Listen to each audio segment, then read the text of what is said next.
El siglo XX ha sido el más violento en la historia del planeta. En ningún otro siglo la guerra se ha extendido tanto, ni se ha cobrado tantas vidas y causado tanto sufrimiento. Y mientras la raza humana se ha hecho más sofisticada y ha llegado a conocer mejor el mundo y el universo que nos rodea, la última centuria también ha acentuado el hecho de que la guerra sigue siendo una actividad intrínsecamente humana. Los mayores conflictos bélicos han sido las dos guerras mundiales. La Gran Guerra de 1914-1918 es recordada sobre todo por las matanzas en el frente occidental en Francia y en Flandes. Millones de soldados perdieron allí la vida tratando de imponerse en lo que se llamó la Guerra de las Trincheras.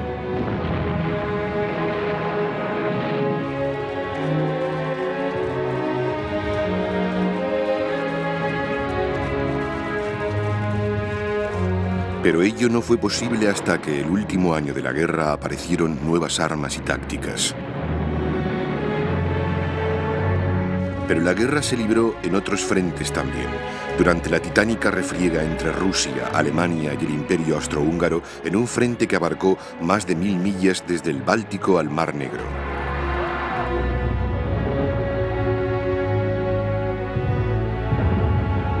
En las tierras baldías de Armenia, donde Rusia también combatía contra Turquía. En los Balcanes, donde seguía viva la chispa que había desencadenado la guerra. Y en las montañas del norte de Italia.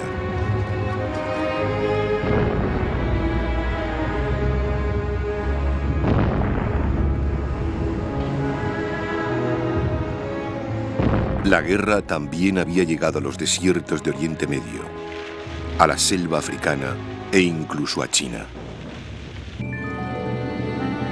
La guerra en el mar llegó a cubrir en un momento u otro la mayoría de los océanos. En el Pacífico y en el Índico se perseguía a los barcos de la flota alemana. La actividad naval se extendía por el Mediterráneo y el Mar Negro, así como en el Báltico. Sin embargo, la atención de ambas facciones se concentraba sobre todo en el Mar del Norte y en el Atlántico Norte.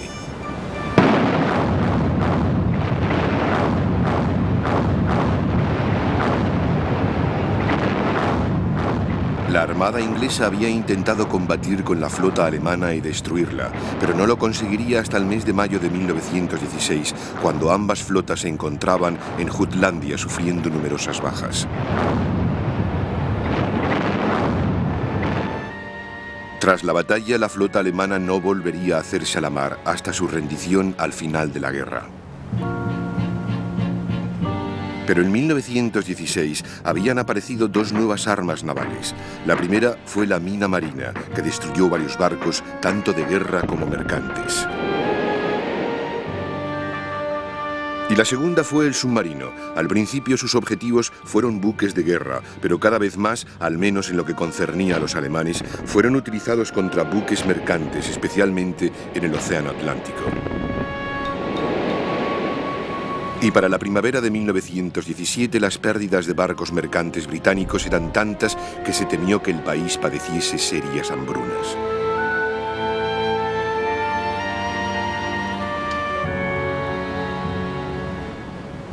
Inglaterra evitó quedarse sin alimentos mejorando las tácticas antisubmarinas de sus barcos escolta.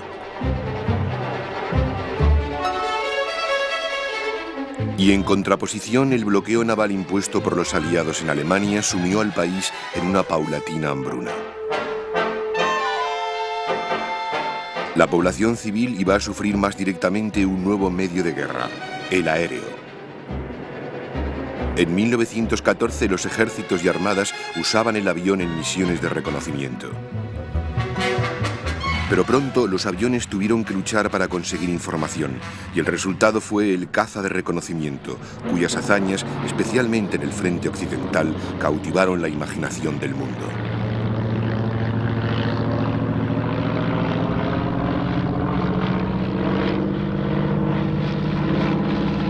De repente, la aviación disponía de los medios para llevar la guerra a territorio enemigo de una manera que ni el ejército ni la armada eran capaces. Esto empezó primero con los ataques de Zeppelins sobre Inglaterra en 1915 y luego mediante los bombarderos de largo alcance. Los civiles se encontraban por primera vez en la línea de fuego. El bombardero se había convertido en un arma del futuro. La guerra de 1914-1918 se cobró unos 9 millones de vidas.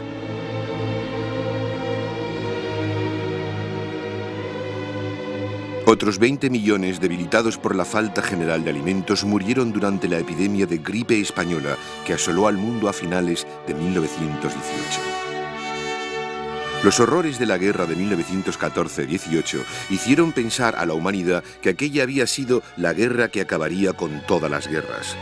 A principios de 1919, en París, los pacificadores volvieron a dibujar el mapa del mundo, tomaron medidas para asegurar el fin del militarismo en las naciones vencidas y crearon la Sociedad de las Naciones.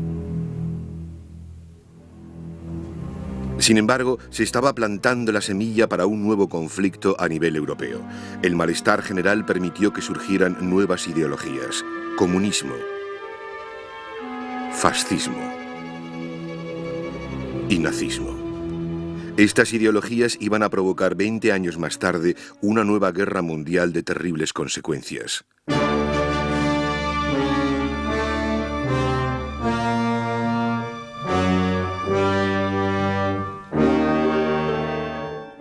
No solo la ideología hizo de la Segunda Guerra Mundial un conflicto mucho más despiadado que la guerra anterior, sino que la avanzada tecnología creó un armamento mucho más letal que el de 1914-1918.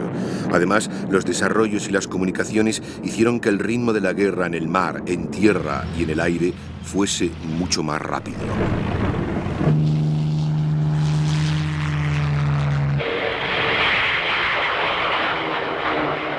La guerra de 1939-1945 también tuvo un carácter mucho más global que la Gran Guerra del 14.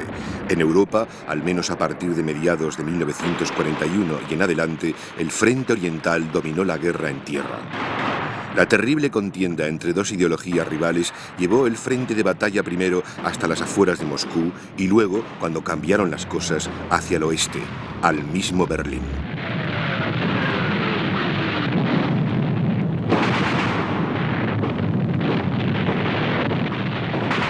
La breve campaña en el oeste en la primavera de 1940 se diferenció de la guerra de 1914-1918 en la rápida victoria de las fuerzas alemanas.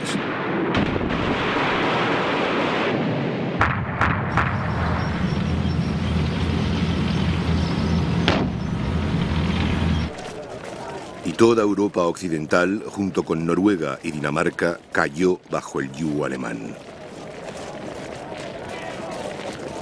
Los Balcanes también cayeron bajo la dominación del Eje como resultado de la Guerra Relámpago en abril de 1941.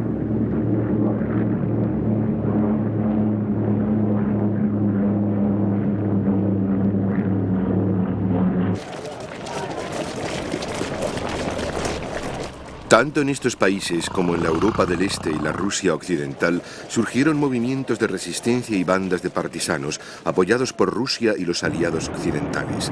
Era una nueva faceta en la naturaleza de la guerra.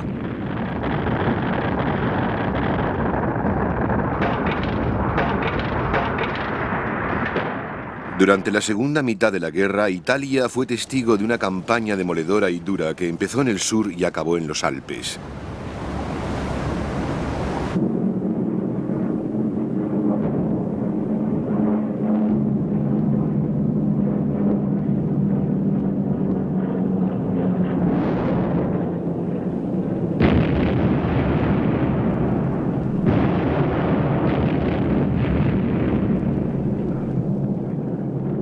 Las batallas en Monte Cassino se cuentan entre las más violentas de la guerra.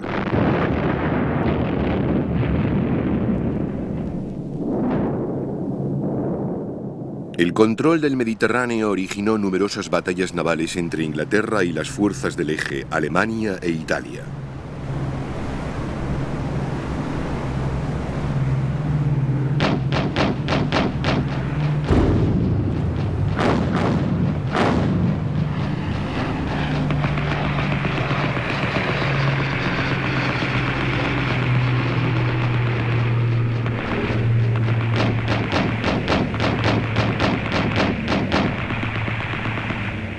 Al sur del Mediterráneo se libraba la Guerra del Norte de África. Inglaterra combatía al eje en una campaña de retiradas y avanzadas que iba a durar 2 años y medio.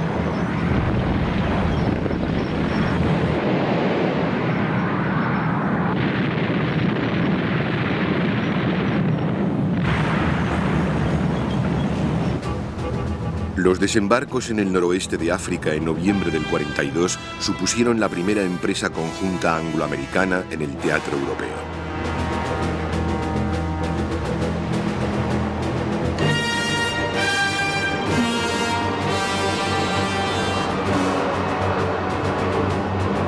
Y prepararon el terreno para la breve pero encarnizada campaña en Túnez durante el invierno de 1942-43.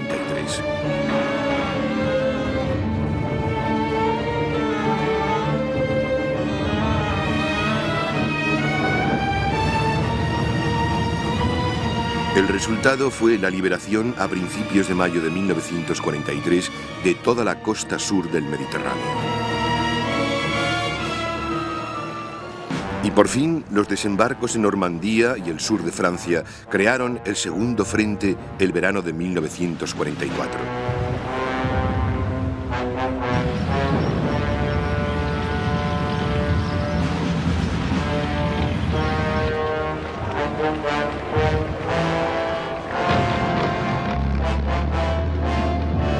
El avance de los aliados occidentales acabaría encontrando a los rusos en el río Elba y poniendo fin así a la guerra con Alemania.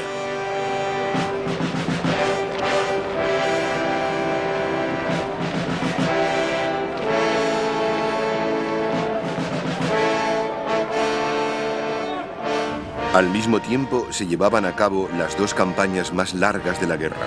La batalla del Atlántico representó un segundo intento en la contienda por asegurar las líneas marítimas del Atlántico contra los submarinos alemanes.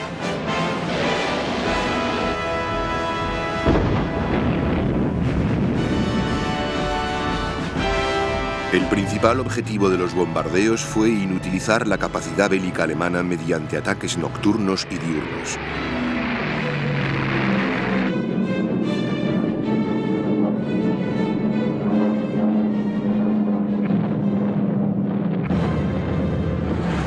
En diciembre de 1941, el ataque japonés a Pearl Harbor, la base de la flota americana del Pacífico en Hawái, no solo hizo que América entrase en la guerra, también supuso el inicio de lo que en cierto modo fue una guerra distinta de la que se libraba en Europa.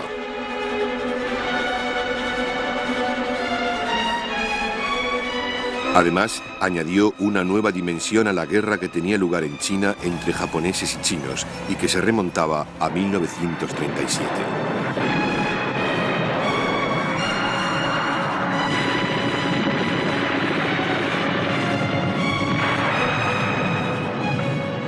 El ataque inicial japonés alcanzó las posesiones británicas del Lejano Oriente, las islas americanas del Pacífico, las Filipinas y las Indias Orientales holandesas, llevando la guerra hasta Australia.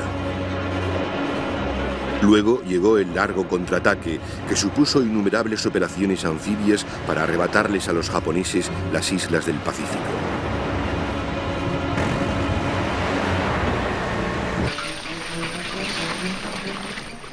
También se combatía en las junglas de Burma.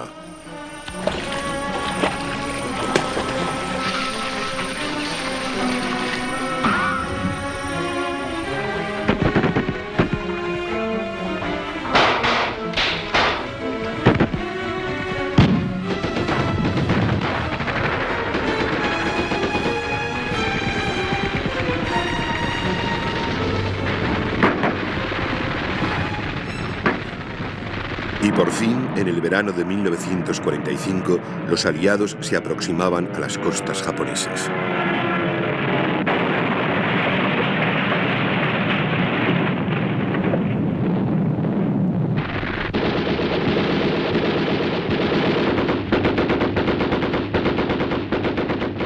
Pero la rendición japonesa solo se consiguió lanzando las bombas atómicas de Hiroshima y Nagasaki en agosto.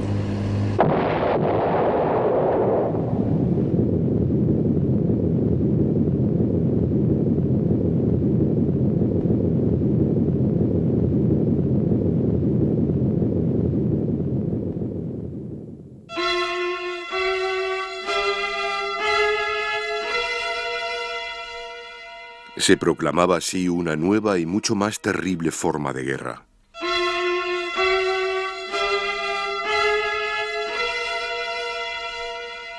La guerra devastó Europa y el lejano Oriente. Murieron 55 millones de personas y, a diferencia de la Gran Guerra, casi 2/3 fueron civiles.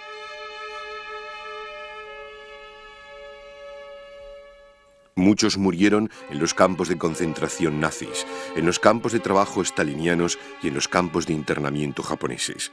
Los judíos llevaron la peor parte. La mitad de la población judía europea de preguerra no sobrevivió al conflicto. El siglo XX ha sido testigo de otros muchos conflictos. Han habido guerras convencionales entre estados. Durante los primeros años del siglo, los rusos lucharon con los japoneses y sufrieron una gran derrota naval, como se muestra en estas imágenes.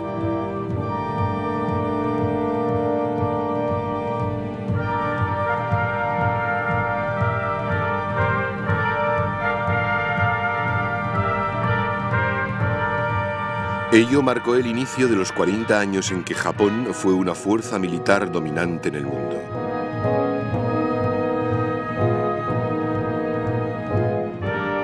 Antes de la Gran Guerra, hubo 2 guerras en los Balcanes. La primera para acabar con los vestigios del dominio turco en la zona, y la segunda fue una disputa entre los estados vencedores para hacerse con el control de los territorios arrebatados a los turcos.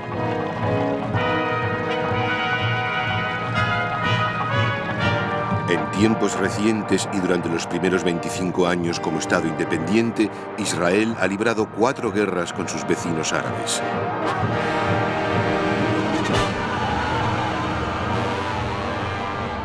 India y Pakistán se han enfrentado en varias ocasiones. En los 80, Irak e Irán mantuvieron una larga y costosa guerra.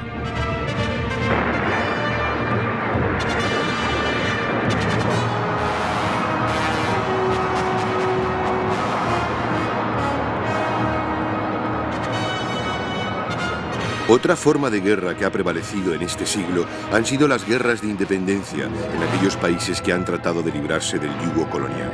Estas guerras se extendieron con la disolución de los imperios coloniales europeos tras la Segunda Guerra Mundial. Francia libró una campaña en Indochina.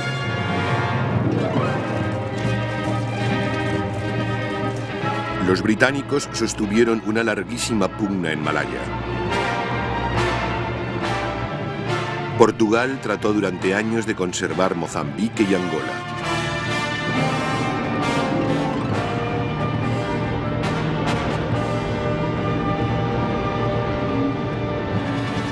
Pero no siempre han sido los imperios occidentales los que han sido atacados. La sublevación húngara de 1956 fue tanto contra la dominación soviética del país como contra su propio gobierno autoritario.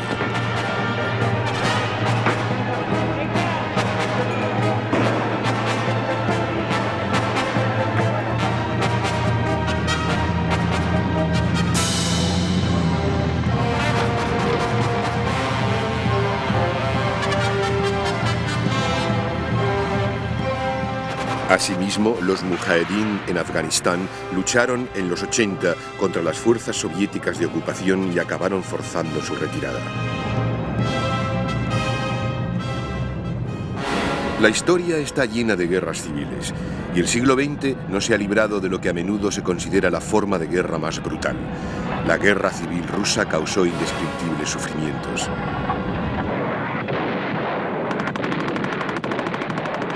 Como la Guerra Civil Española, donde el horror se agudizó mediante la intervención de los alemanes, italianos y rusos con sus modernas armas. China se vio sumida en una guerra civil durante los años 20, y de hecho no hubo paz hasta que los comunistas derrocaron a Chiang Kai-shek en 1949.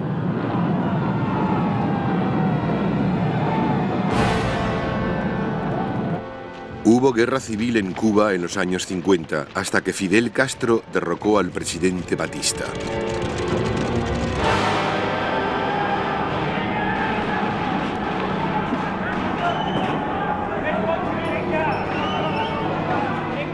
En Nigeria, a finales de los 60, las diferencias tribales causaron un sangriento conflicto que duró 4 años y que enfrentó a las fuerzas federales y al Estado independizado de Biafra.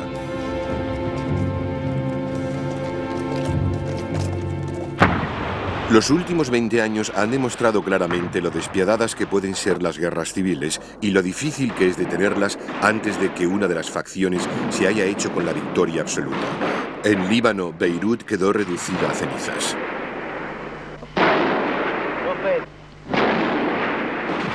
Algunas de las repúblicas de la antigua Unión Soviética han sufrido constantes alborotos.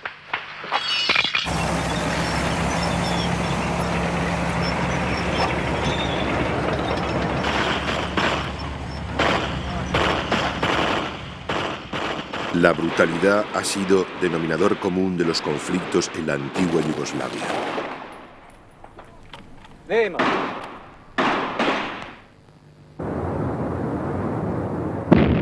Otra forma de horror es el terrorismo. Las causas de este han sido varias. El terrorismo árabe contra Israel surgió para obligar a los israelitas a entregar los territorios ocupados desde la guerra de 1973. En Irlanda, el IRA considera a los británicos como fuerza de ocupación y piensa que la bomba y la bala son los únicos medios para lograr la reunificación de Irlanda.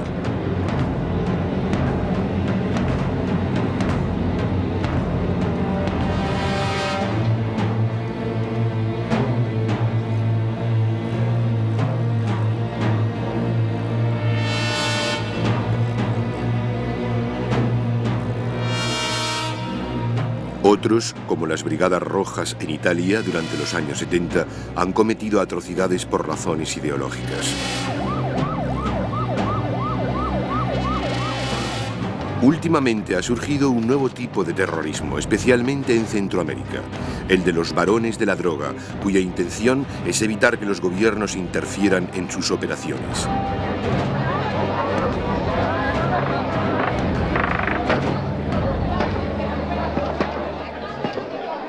Pero la principal forma de guerra en el siglo XX nunca fue una guerra en la que dos facciones se encontrasen en el campo de batalla, si bien durante más de 40 años se prepararon y entrenaron para ello.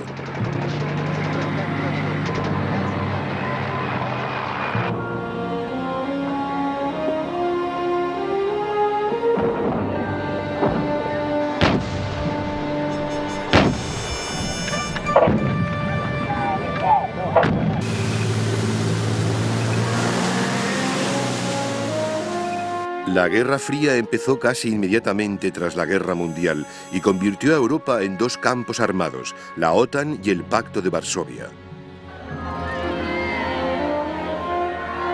Y no terminó hasta finales de 1989, cuando cayó el telón de acero que separaba la Europa del Este y del Oeste. Las Naciones Unidas, sucesora de la Sociedad de Naciones, ha tratado de evitar los conflictos.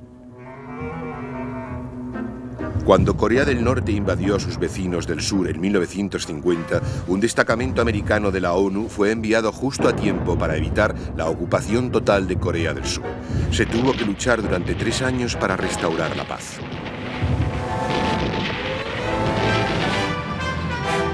Del mismo modo, la invasión iraquí de Kuwait en agosto de 1990 obtuvo como respuesta el envío de un enorme contingente de la ONU bajo mando americano que expulsó a los iraquíes.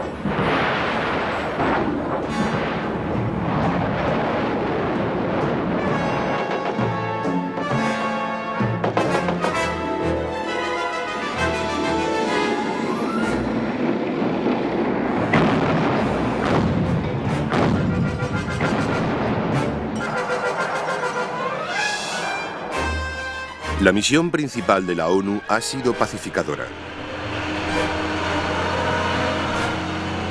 Durante muchos años, los cascos azules han sido una visión familiar en los lugares conflictivos del mundo.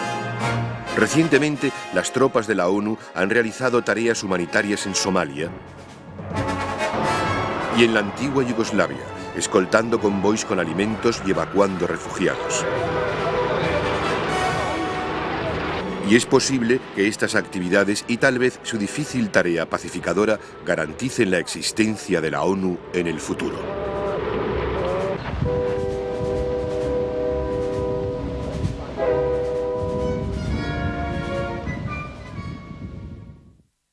La principal influencia tecnológica en la guerra del siglo XX fue el motor de combustión interna.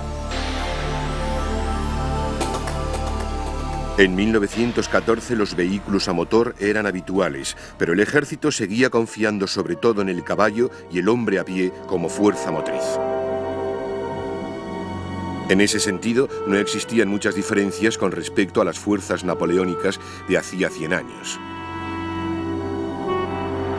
Sin embargo, una gran diferencia era que las distancias largas se cubrían en tren, permitiendo transportar ejércitos rápidamente. El armamento de 1914, sin embargo, era muy distinto al de 1814. La ametralladora y el rifle con recámara eran mucho más letales que el mosquetón de ánima lisa. La artillería de retrocarga, con sus explosivos de gran potencia y metralla, podía causar mayor destrucción que el disparo de uno de los antiguos cañones.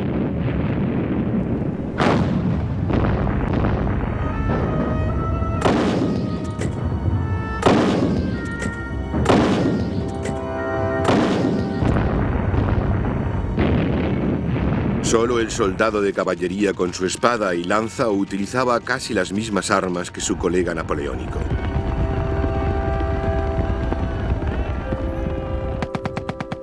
La nueva potencia de fuego de los ejércitos fue una de las razones para que a finales de 1914 se diera la guerra de trincheras, la cual, a su vez, produjo nuevas armas. Había morteros capaces de lanzar bombas explosivas en las trincheras, a menudo con efecto devastador. Volvieron a introducirse las granadas de mano, ampliamente utilizadas 200 años antes, y se emplearon lanzallamas.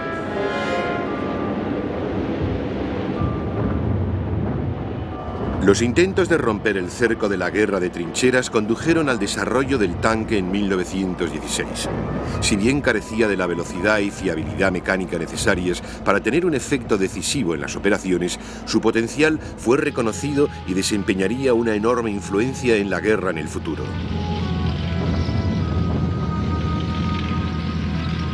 En 1939, el motor de combustión interna había alcanzado tal eficacia que algunos ejércitos casi habían renunciado al caballo, si bien los alemanes siguieron utilizándolo mucho durante la guerra. Y ahora el tanque desempeñaba un papel importante en las operaciones de paz, que sería aún más importante a medida que la guerra avanzaba.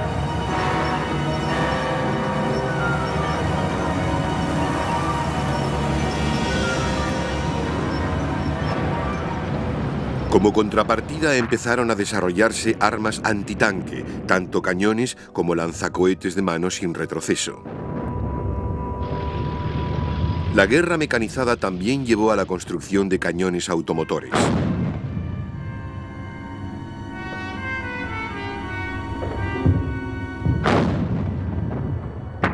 Para que la infantería pudiera hacer frente a los tanques, se fabricó el transporte blindado.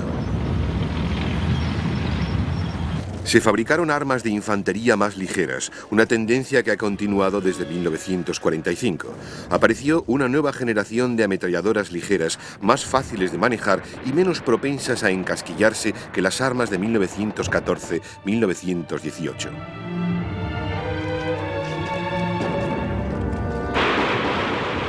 Y también se generalizó el uso del fusil ametrallador en los combates cuerpo a cuerpo. El mortero también era muy distinto a las antiguas e incómodas armas de trinchera, y el cañón de artillería se hizo más compacto y móvil. Se introdujo un arma de artillería nueva, el lanzacohetes múltiple.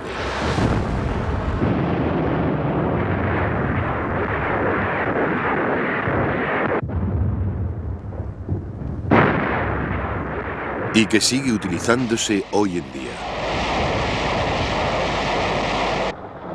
La guerra mecanizada siguió dominando las investigaciones después de 1945, especialmente en la OTAN y el Pacto de Varsovia.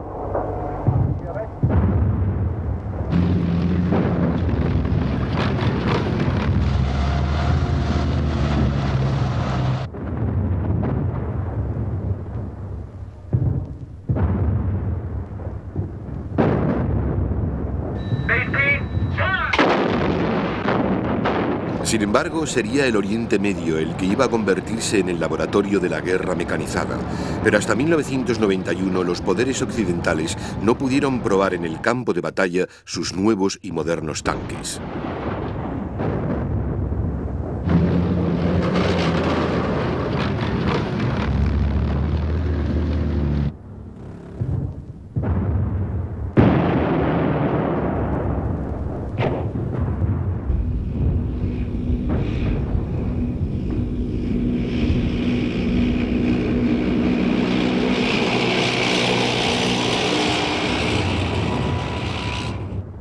Entre las armas antitanque, el cambio más significativo desde 1945 ha sido la sustitución de los cañones por misiles teledirigidos. El cambio empezó en 1960 y los modernos sistemas, como el TOW americano o el Sager ruso, pueden alcanzar un tanque a 3.000 o 4.000 metros de distancia. La tecnología de comunicaciones también ha cambiado. La comunicación por semáforo y heliógrafo se utilizó a partir de 1900. Aunque durante la Gran Guerra se emplearon radios primitivas, el teléfono de campaña fue el medio principal de comunicación durante 1914-18, pero los cables eran vulnerables al fuego de artillería. Durante 1939-1945 se extendió el uso de la radio de combate, primero entre los vehículos blindados y luego entre la infantería. Hoy en día las radios de combate son más versátiles y los cuarteles generales usan ordenadores, fax y comunicación vía satélite. Y uno de los sistemas más sofisticados que existe es el avión de Sistema de Control y Aviso Aéreo, AWACS.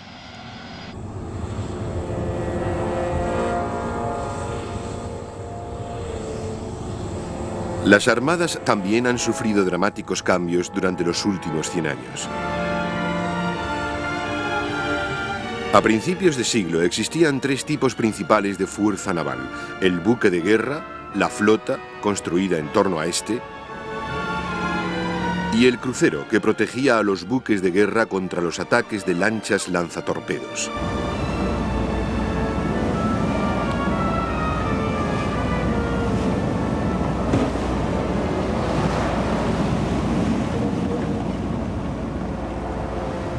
Los cruceros eran los ojos de la flota, pero existían otras dos amenazas para los buques de guerra. La primera era la mina marina, que había sido desarrollada durante el siglo XIX.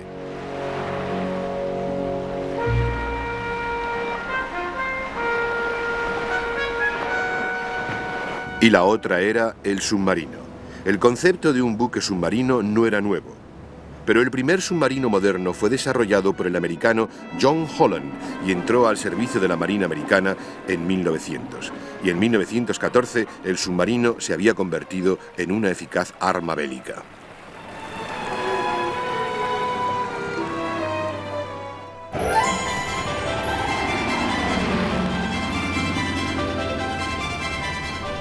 En 1914, varios buques de guerra habían sido equipados con aviones flotadores que les permitían controlar el horizonte, y en 1917 los británicos convirtieron el crucero Furious en un portaaviones capaz de transportar varios aviones. Otro aspecto importante de la tecnología naval durante la Gran Guerra fue el combustible. Antes de la guerra, casi todos los barcos usaban carbón, que tenía algunos inconvenientes. Aparte del humo y el polvo que generaba, era necesario contar con estaciones de carbón al operar en aguas lejanas.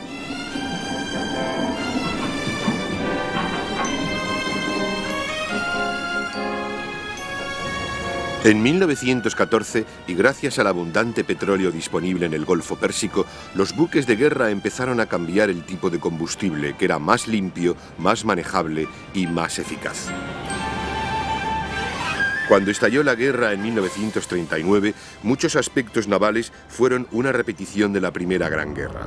Las minas, ahora mucho más sofisticadas, se utilizaron ampliamente, y en 1945 no solo se usaba la tradicional mina de contacto, sino también minas que reaccionaban a la señal magnética del buque, al ruido de los motores e incluso a los cambios de presión del agua por la que pasaba el barco.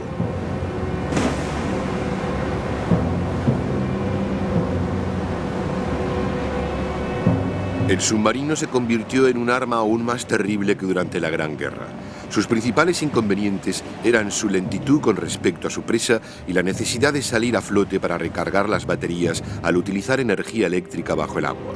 Al final de la guerra, los alemanes habían superado estos problemas, aunque demasiado tarde para cambiar el rumbo de los acontecimientos.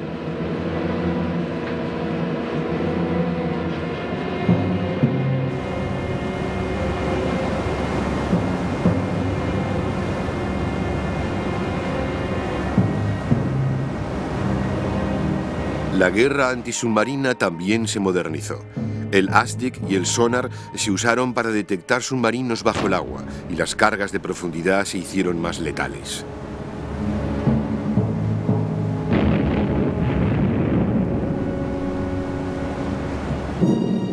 El poder aéreo tuvo una gran influencia en la guerra naval. Los buques que navegaban a corta distancia de la orilla enemiga eran especialmente vulnerables y tuvieron que añadir cañones antiaéreos en su armamento.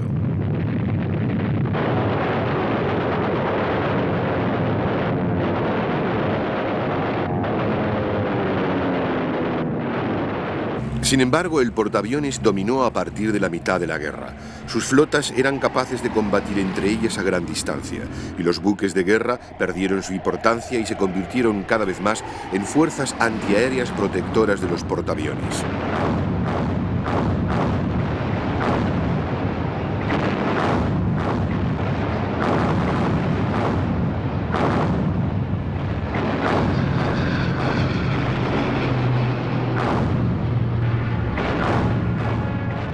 Hasta los años 80 no volvió el buque de guerra a gozar de una breve reaparición como plataforma de bombardeo de costas.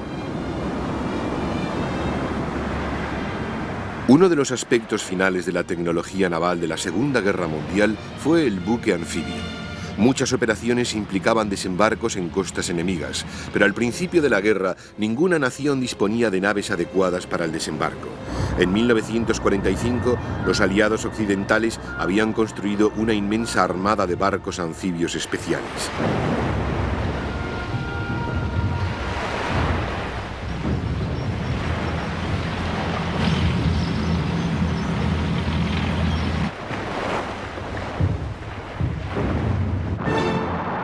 La mayor revolución desde 1945 ha sido la utilización del misil como arma principal en la guerra naval.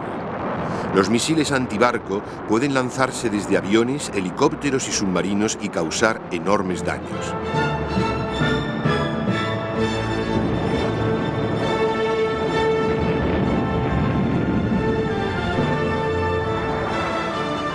Los misiles teledirigidos pueden derribar tanto aviones como misiles enemigos.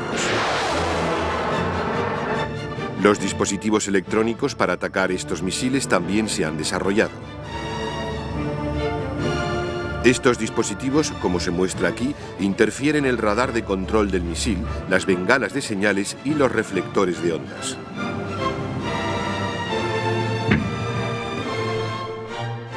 Algunos grandes buques de guerra fueron diseñados con propulsión nuclear. El primero de ellos fue el USS Long Beach, que apareció en 1961.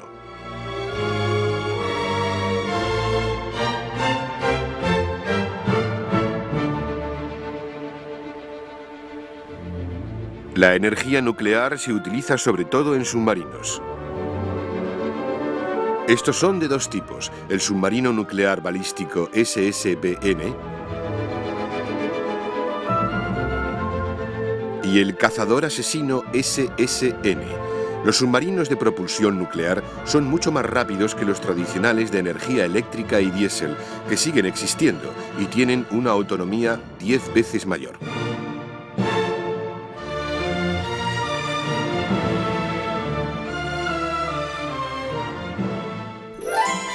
Uno de los mayores avances en el siglo XX ha sido el desarrollo de las máquinas voladoras. Los globos de aire caliente se desarrollaron a finales del siglo XVIII y el motor de combustión interna les permitió el vuelo propulsado. Sin embargo, hasta que los hermanos Wright realizaron su épico primer vuelo en diciembre de 1903 en Carolina del Norte, no haría su aparición el avión tal como lo conocemos.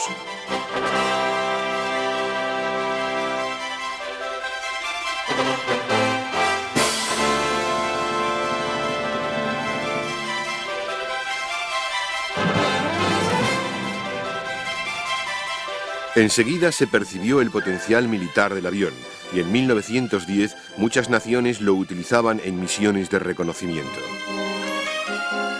La aeronave, sin embargo, tenía una mayor autonomía de vuelo y capacidad de carga que el avión. En 1914 el avión militar seguía siendo primitivo, con frágiles estructuras de madera, desarmado y capaz de velocidades que no superaban las 80 millas por hora. La velocidad no aumentó mucho durante la guerra. De hecho, en 1918 los aviones no superaban las 125 millas por hora. El avión, sin embargo, empezó a diseñarse con nuevas funciones en mente. Una de ellas fue la de combate.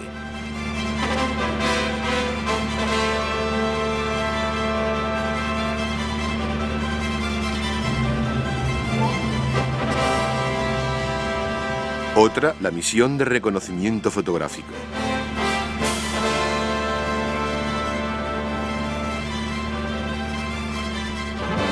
También apareció el bombardero, que supuso un cambio dramático en la autonomía de vuelo de los aviones.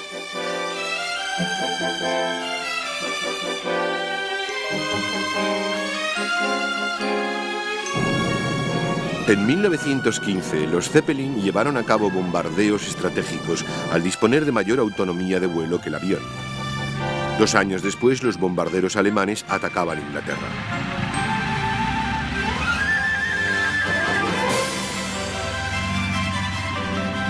Los aviones italianos sobrevolaban los Alpes para lanzar bombas sobre Austria y los bombarderos británicos y franceses atacaban Alemania. Los estudios para aumentar la autonomía de vuelo continuaron tras la guerra. Aviadores como Charles Lindbergh se hicieron famosos en el mundo a causa de sus épicos vuelos.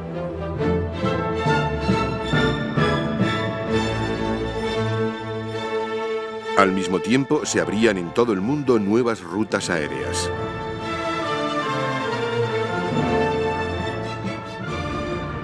Durante un tiempo, la aeronave rivalizó con el avión como transporte aéreo de larga distancia.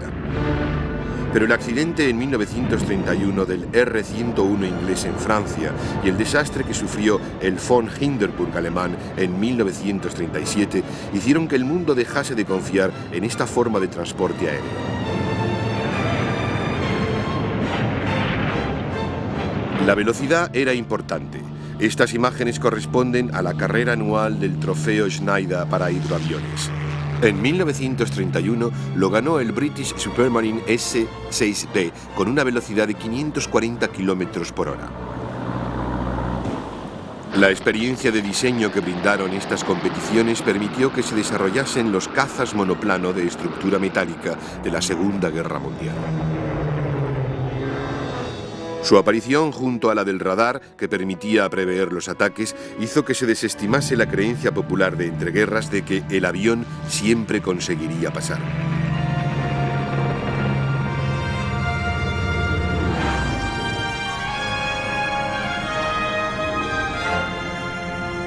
Ello obligó a los bombarderos alemanes y británicos a operar sobre todo de noche.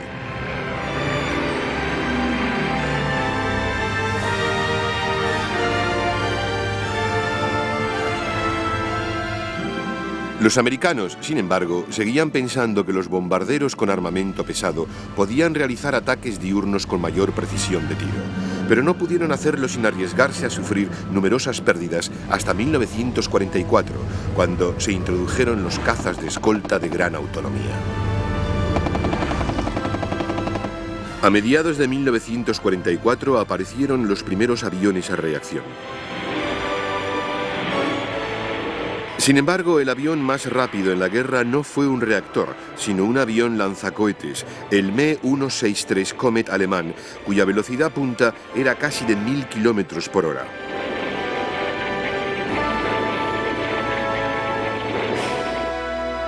Los alemanes desarrollaron los cohetes mucho más, y en el verano de 1944 aparecieron dos nuevas armas, el avión sin piloto V-1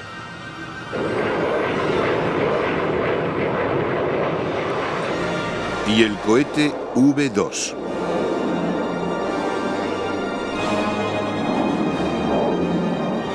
Otro desarrollo en la Segunda Guerra Mundial fue el helicóptero. El concepto de despegue y aterrizaje vertical se había llevado a la práctica con éxito con el autogiro, pero este no podía quedarse suspendido en el aire.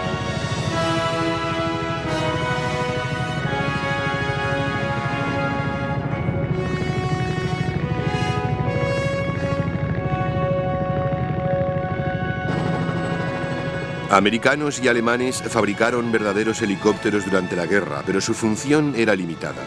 Hasta la guerra de Corea y Vietnam, el helicóptero no se desarrolló alcanzando la verdadera función de vehículo aéreo que tiene hoy en día.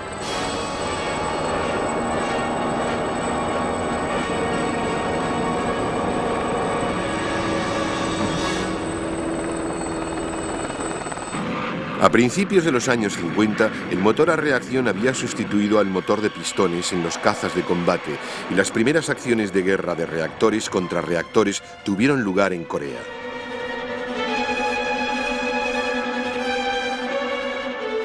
Desde entonces, los misiles aire-aire han sustituido al cañón como arma principal de los cazas. Estos son normalmente buscadores de calor y se ven atraídos hacia los escapes del avión. Los misiles aire-tierra también se han sofisticado mucho. A finales de los 60, los americanos utilizaron armas inteligentes para atacar puentes en Vietnam del Norte con distintos resultados.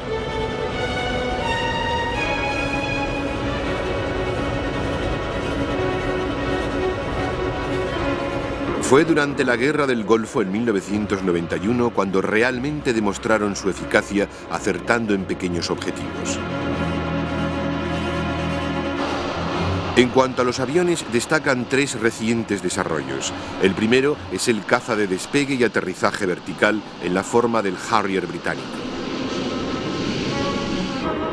El segundo es el Swing Wing o avión de geometría variable, que le permite la mejor ejecución posible en cualquier condición. Y finalmente la tecnología Stealth, diseñada para hacer el avión invisible a los radares.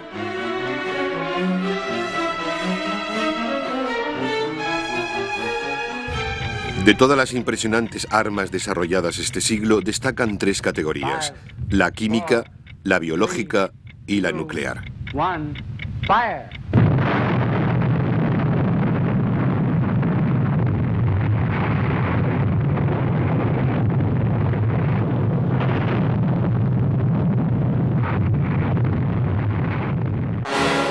Las armas químicas se emplearon en la Gran Guerra, con el uso de gas mostaza y cloro por parte de ambas facciones. Las armas químicas no se utilizaron en la Segunda Guerra Mundial por temor a las represalias. Pero desde entonces se han utilizado en Vietnam por los americanos y en Oriente Medio por los iraquíes.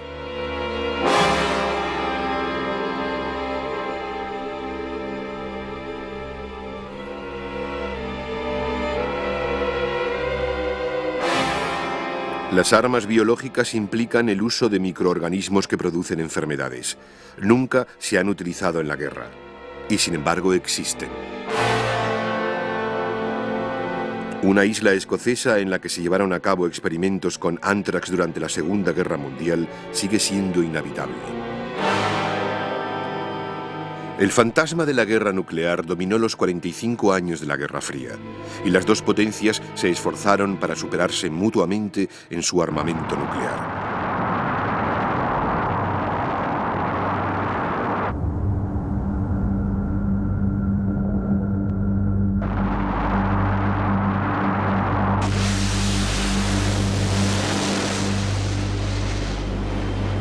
Pero el fin de la Guerra Fría no ha acabado con la amenaza. Muchas naciones tienen ahora potencial nuclear.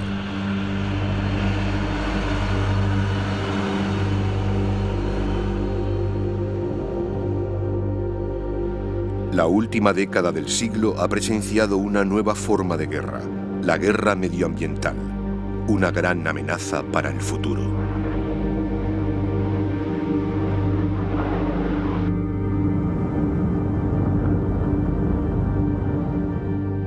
En este siglo, la tecnología ha transformado la guerra. ¿Quién puede predecir lo que hará en el siglo XXI?